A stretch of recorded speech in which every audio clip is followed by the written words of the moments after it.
sais. Il s'est présenté à moi. J'ai vu des choses du Seigneur. Et c'est très important, mes amis. Il est venu, il m'a mis ce doute. Mes amis, il m'a mis ce doute. Pas une fois, pas deux fois. Et alors, je me battais à chaque fois. Je me disais, Dieu existe. De toute façon, même si je perds ma vie, et que je me rends compte que je me suis battu pour rien, et bien c'est pas grave, je me le serais fait.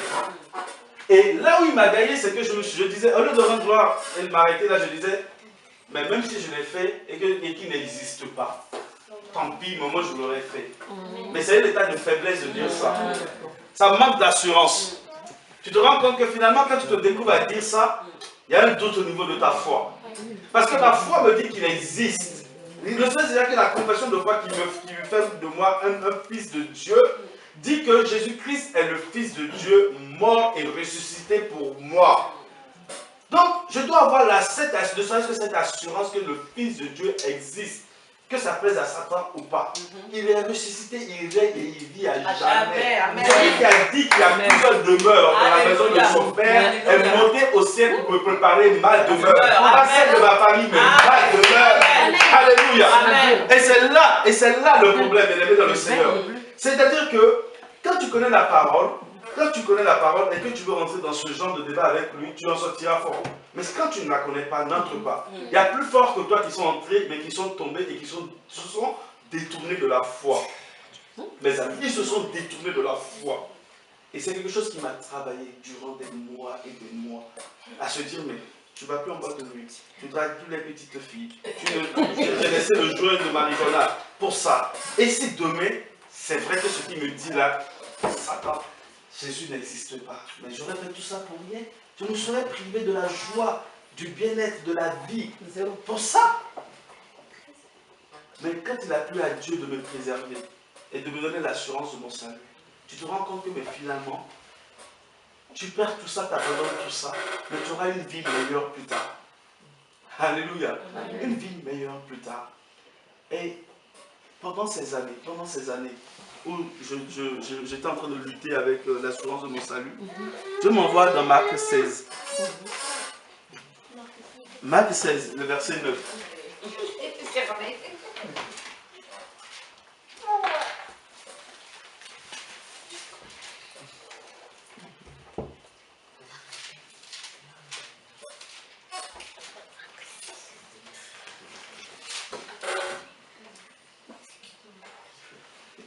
Alléluia. Marc 16, verset 9. Quelqu'un là ou pas? Oui. Verset 9. Vas-y, s'il te plaît. Alors, ressuscité le dimanche matin, Jésus apparaît d'abord à Marie de Magdala, dont il avait chassé 7 démons. Elle partit là. Juste le verset 9. Non, c'était que ça. C'est que ça. Vas-y, tu peux relire. Jésus. Je continue par le 10? Non, mais reprends juste le 9. Ah, je reprends juste le 9? Pardon. Pardon. Ressuscité le dimanche matin, Jésus apparut d'abord à Marie de Magdala, dont il avait chassé 7 démons. Amen. Amen. Et ça a été un des versets qui m'a apporté ma délivrance, bien aimé dans le Seigneur. Le verset lui-même ne ressemble à rien. Il n'inspire absolument ou pratiquement rien. Mais lorsque Dieu a commencé à me tenir la main et à me conduire dans sa parole, j'ai compris que ce verset était la clé qui manquait à beaucoup de croyants, beaucoup de chrétiens, bien aimés dans le Seigneur.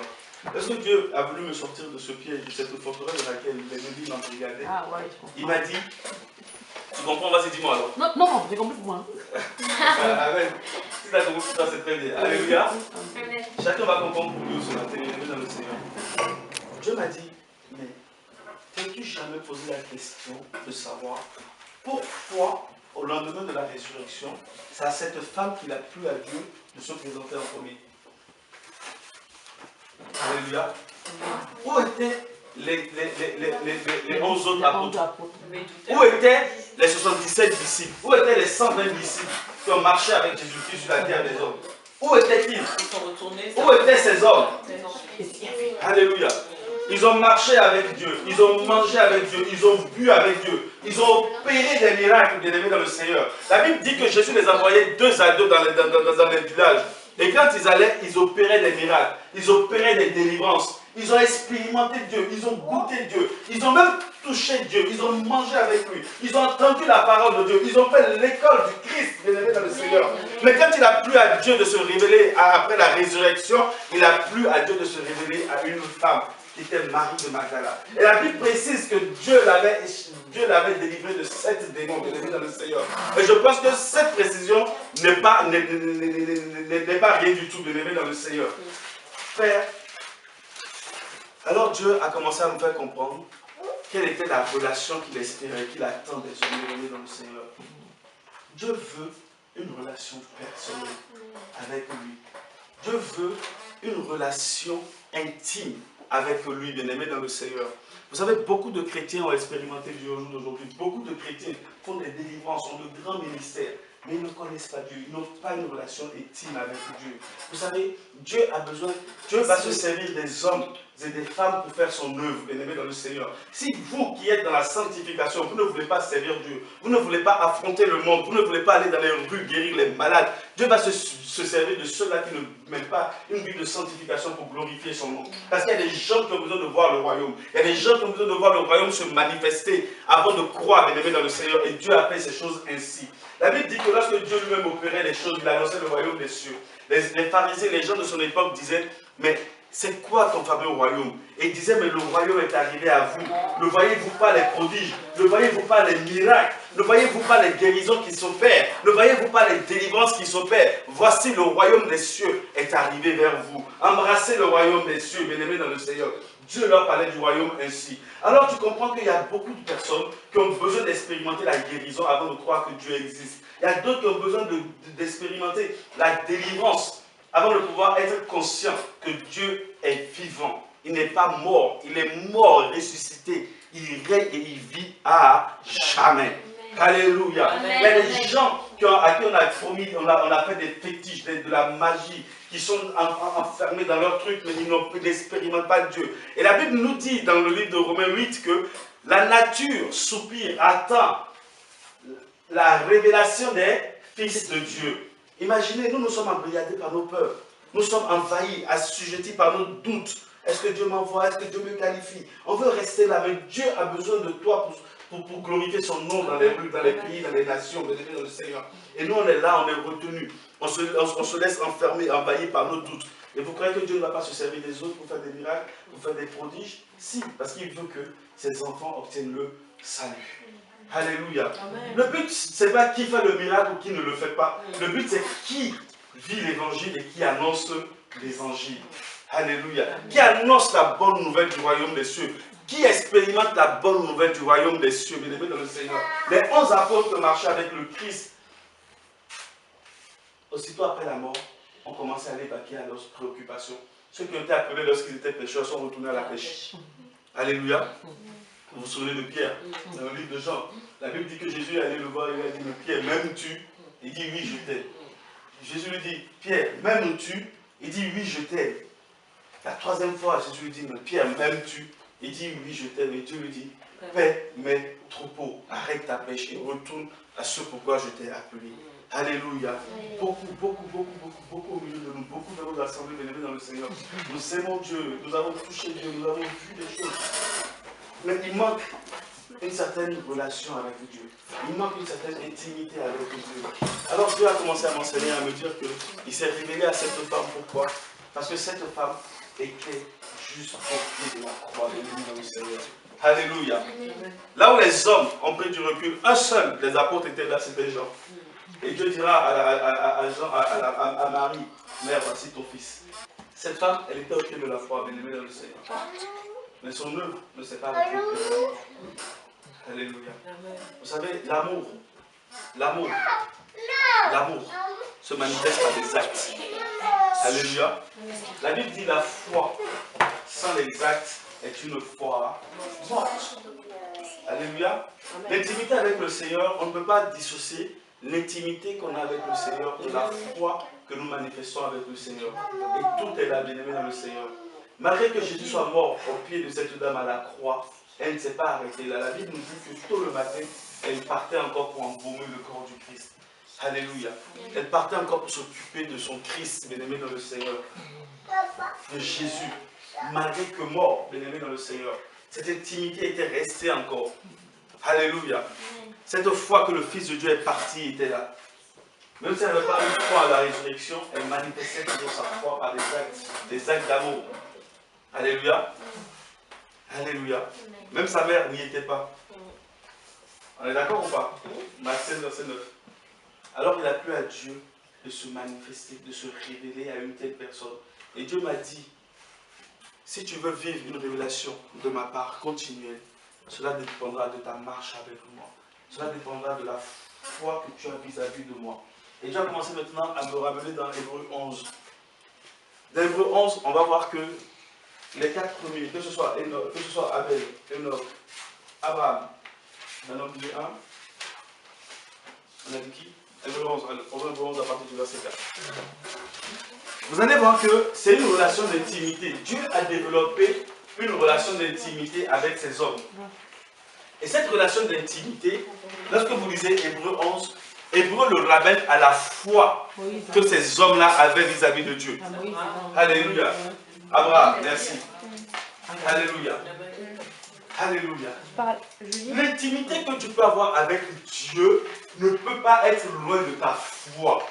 L'intimité que tu veux avoir, vivre avec Dieu, est liée pleinement à ta foi. J'ai envie de dire que cette intimité peut donner une quantification du degré de foi que tu as avec Dieu.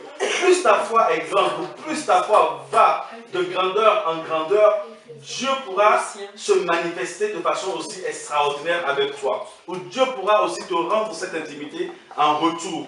Sans la foi, on ne peut pas avoir une intimité. Vous savez, beaucoup de personnes pensent que quand on parle d'intimité, c'est passer des heures dans la prière. C'est passer une heure le matin avant de se lever. Passer une heure la nuit ou se lever à 3 heures pour prier. Non, l'intimité, c'est quelque chose de continuel, bien aimé dans le Seigneur. J'ai même envie de dire à quelqu'un, d'encourager quelqu'un. Même le fait d'aller prendre ton bus et te dire, Seigneur, je te remercie, je te loue. Avant de penser pour ton Dieu, même au travail. Même si c'est une seconde de dire, en silence, Seigneur, tu es mon doudou d'amour, je t'aime de tout mon cœur. C'est ça l'intimité. L'intimité n'est pas liée seulement à la parole. L'intimité n'est pas liée au nombre de temps que tu mets à méditer ta parole jour et nuit. Bien-aimé dans le Seigneur. Oui, l'intimité prend en compte la méditation, elle prend en compte l'adoration, la louange, elle prend en compte la prière. Mais le temps que tu y passes n'a rien à voir parce que Dieu veut que tu y passes tout ton temps avec lui. Alléluia. On peut prendre Hébreu 11, bien-aimé dans le Seigneur. Et tu vas arrêter, je ne vais pas aller trop loin parce qu'il est quoi, 13h30. Wow. À partir du verset 4, c'est ça, Maï? Oui. Tu peux lire, s'il te plaît. Par la foi d'Abel offrit à Dieu un sacrifice plus excellent que Caïn, et par elle, il obtient le témoignage d'être juste, parce que Dieu rendait le témoignage de ses offrandes, et c'est par elle qu'il parle encore, quoique mort. Amen. Vous voyez un peu, c'est par quoi? Par les offrandes. Alléluia. Qu'il a été trouvé juste aux yeux de Dieu. Et la Bible dit quoi? Que ces offrandes en réalité découlaient de quoi? De la foi. Alléluia. Et beaucoup ont du mal avec ce passage parce qu'ils se disent qu'il a offert des sacrifices. Mais Caïn aussi a offert des sacrifices. Mais comment est-ce que Dieu pouvait agréer? Mais il s'agit de deux fils d'Adam et Ève. Ils ont entendu les histoires que leur racontait leurs parents. Adam et Ève ont vu Dieu à la fraîcheur du jour, nous dit Genèse 2. Et ces histoires ont été répétées. Ces histoires ont été répétées. Alléluia. Ces histoires ont été répétées, entendues. Entendu. Et celui qui a manifesté la foi a pu rendre à Dieu ce que Dieu aimait. Alléluia. Et Dieu, dans sa justice, le lui a donné. Les offrandes, on va parler de la graisse qui est brûlée, qui peut représenter nos prières, qui peut représenter la louange, qui peut représenter l'adoration. On peut comprendre que Caïn ne le faisait pas qu'une fois, ou ne le faisait pas comme si c'était inutile. La Bible dit qu'il le faisait régulièrement, il le faisait tout le temps. Alléluia.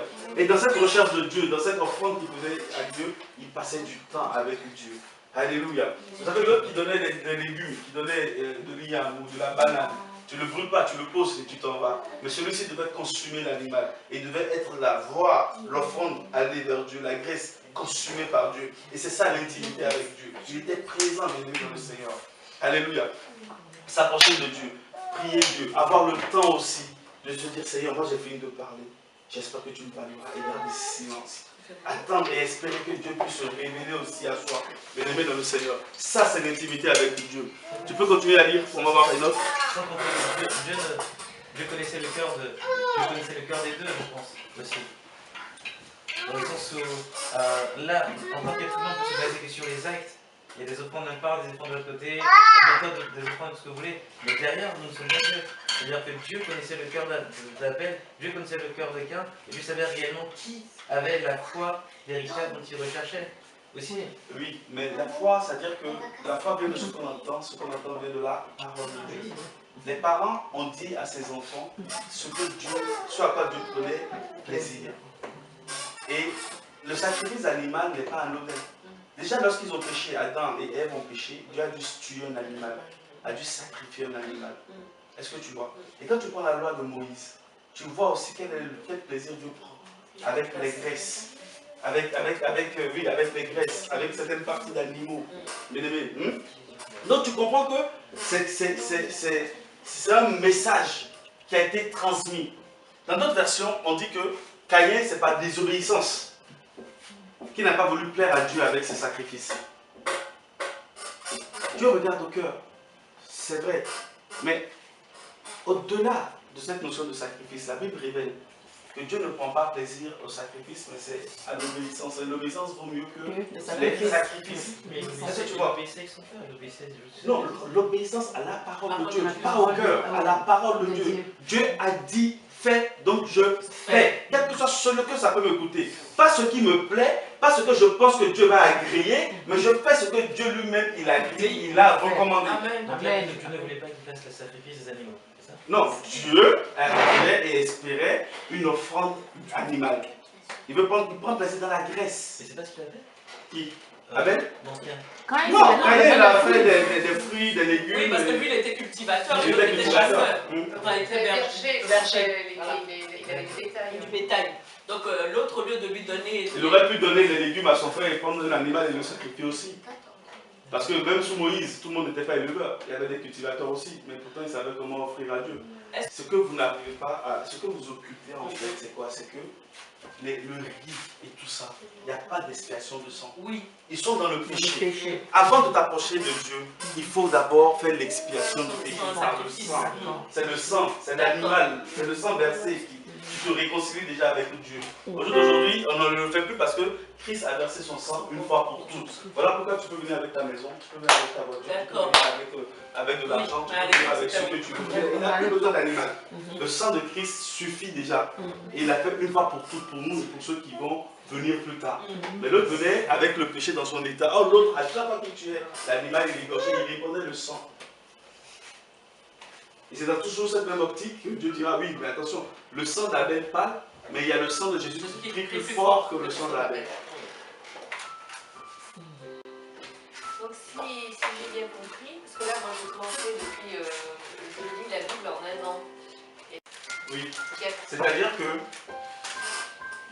avant Jésus, si je fautais, si je touchais Daniel, peut-être qu'il y avait ses menstruations, parce qu'elle avait ses règles, elle avait ses menstruations, même si je la touchais comme ça par mégarde, elle devenait impure, je devenais impur. Voilà. Donc il fallait que je me purifie moi-même, avant d'aller faire le service de Dieu ou de dire quoi que ce soit. Or aujourd'hui, tout ça n'est plus valable. Il y a un sacrifice déjà. Et le truc, la Bible dit, on est toujours dans le même hébreu, tu le verras un peu plus tard, la Bible dit que chaque année, même le souverain sacrificateur, le seul qui était destiné à entrer dans le Saint des Saints, devait tuer un animal pour lui et pour tout le peuple. Et chaque année, il répétait cela. Chaque année, il répétait cela. Donc, ce n'était pas assez fort, assez puissant. Ça pardonnait les péchés, ça couvrait les péchés pour un temps. Et quand le temps des 365 jours partait, il fallait le refaire. Donc, c'était insuffisant. Ça n'avait pas assez de pouvoir pour pouvoir couvrir cette multitude de fautes. Alors Dieu lui-même dira, comme un animal, comme un agneau qu'on amène à l'abattoir, d'où le Isaïe 53, je vais m'offrir au monde. Et là, donc, il a été à la croix, il a versé de son sang maintenant pour nous. Et ce sang-là, et je crois que c'est dans le passage, il dira que ce sang-là crie plus fort que le sang d'Abel. Parce que quand le sang d'Abel a été versé par Caïn, Dieu a entendu le sang d'Abel réclamer vengeance. Et c'est là où Dieu est intervenu dans leur scène et essaye de régler. Il lui dit, mais Caïn, où est Abel? Il commence à mal parler, mais si je le gardais de mon frère, et là maintenant Dieu va le montrer. Est-ce que tu vois? Et donc il dit, mais si j'ai pu entendre le sang d'Abel a pu parler jusqu'à moi, sachez que le sang du Christ est plus fort que le sang d'Abel. Et on n'a plus besoin de ces sacrifices parce qu'il a versé une fois pour toutes. Une fois pour toutes. Plus besoin de sacrifier un animal. Même un petit bélier, un petit mouton, un petit chèvre, un petit pigeon. Plus rien, plus besoin. Les autres. De notre temps maintenant, Dieu habite dans sa maison, en nous. Donc on rencontre Dieu déjà en nous. Et si on veut aller dans sa rencontre physique, le Saint-Esprit maintenant nous permet les enlèvements. On va visiter le ciel, on rentre dans sa présence et on peut expérimenter des choses extraordinaires. Il dira, regarde dans Hébreux 3. Hébreux 3, verset 6. Mettez la main sur 11. Hein. Mais Christ il est comme fils à la tête de sa maison. Or, sa maison, c'est nous. Tu vois? Or, sa maison, c'est nous. Prends 1 Corinthiens 3. 1 Corinthiens 3, verset 16. Ne savez-vous pas que vous êtes le temple de Dieu et que l'Esprit de Dieu habite en vous? Amen. Si quelqu'un détruit le temple de Dieu, Dieu le détruira, car le temple de Dieu est saint. Et c'est ce que vous êtes. Amen. C'est une grâce pour nous. On est dans une époque vraiment où c'est la grâce. Avant Dieu, il habitait dans un tabernacle, quelque part, au milieu des hommes. Quand Jésus est venu, il dit non, je vais habiter avec les hommes, physiquement. Mais nous, maintenant, dans la grâce, on a une habitation vivante de Dieu. Il est là au milieu de nous. C'est une grâce. Nous sommes le temple de Dieu. Nous sommes la maison de Dieu. Ça ne sert à rien d'aller prier pour des trucs en béton. Ça ne sert à rien, Dieu n'y est pas. Dieu n'y est pas. Honnêtement, Dieu n'y est pas. Pourquoi le temple de Jérusalem? Est-ce que c'est un espèce de calendrier? Est-ce que c'est quelque chose de pouvoir se repérer dans le... Non. C'est-à-dire que quand on va aller dans Jérusalem, il faut te dire deux choses. Il faut que tu arrives à faire un distinguo. C'est-à-dire quoi? Quand je parle de Jérusalem, je parle d'Israël. Je parle du peuple qui a rejeté Jésus-Christ. Donc ils continuent de vivre sous la loi. Ils sont juifs. Ils sont juifs, ils sont dans l'Ancien Testament. Ils sont encore accrochés au tabernacle. L'arche devait être quelque part. Même si le tabernacle est détruit, ils vont le reconstruire et tout. C'est normal, c'est Israël. Ils ont été appelés et ils doivent servir la loi de Moïse. Donc ils sont encore dedans et ancrés dedans. Ils ont du mal et ils auront du mal à te suivre toi parce que quand ils ont rejeté Jésus, Jésus était venu leur apporter ce que toi tu vis, ce que je vis au jour d'aujourd'hui. Mais ils ont refusé Jésus. Et quand ils ont refusé Jésus, Jésus est venu vers nous. Et quand il est venu vers nous, il dit, je suis venu accomplir toutes les tâches qui font toute la loi, pour leur donner maintenant la grâce. Mais comme ils ne l'ont pas voulu, je me retourne vers vous. Vous maintenant prenez la grâce. Donc nous, qui sommes sous la grâce, on ne peut pas se comporter comme si nous étions sous la loi. Il y a deux peuples en fait. Le peuple juif et le peuple des rachetés en Christ. Donc nous, on n'obéit pas du tout à la loi. La loi ne nous concerne pas du tout. Quand je pêche, je ne tue pas un mouton pour me sanctifier. Il a payé le prix, je me répands, c'est tout. Mais les juifs, ils continuent. Mais les juifs, eux, ils vont continuer. Mais oui. Toujours cette importance, et c'est normal. Parce qu'ils sont encore sous la loi. Ils ont rejeté le maître. Ça, c'est normal. C'est Dieu qui l'a voulu pour que nous nous parvenions au salut. Et il dit, il y a un reste que je viendrai restaurer, chercher. Et il dira, vous, sachez que vous êtes des oliviers sauvages, et eux, c'est des oliviers naturels. Et que vous avez été greffés en eux, donc continuez de prier pour eux.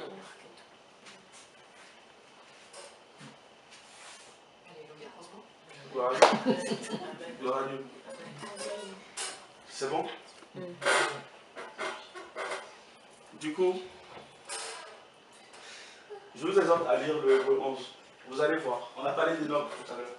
La Bible dit que c'est par la foi que Dieu n'a plu à Dieu de l'enlever. Parce que c'était quelqu'un qui marchait avec Dieu. Il marchait avec Dieu. Enfin, il a empêché de voir la mort. Oui, Dieu l'a empêché de voir la mort. Il a décidé de venir l'enlever dans sa présence. Tellement il était dans cette soif d'être tous les jours dans la présence de Dieu, continuellement dans la présence de Dieu. Ça a tellement plu à Dieu que Dieu a dit, mais non, j'ai envie que tu découvres d'autres choses, mais tu ne passeras pas par la mort, viens directement dans la présence de ton Esprit. Et Dieu l'emmène. Et il dit, c'est par la foi. Il a dit, c'est la foi qui fait que cette recherche d'intimité naît en toi.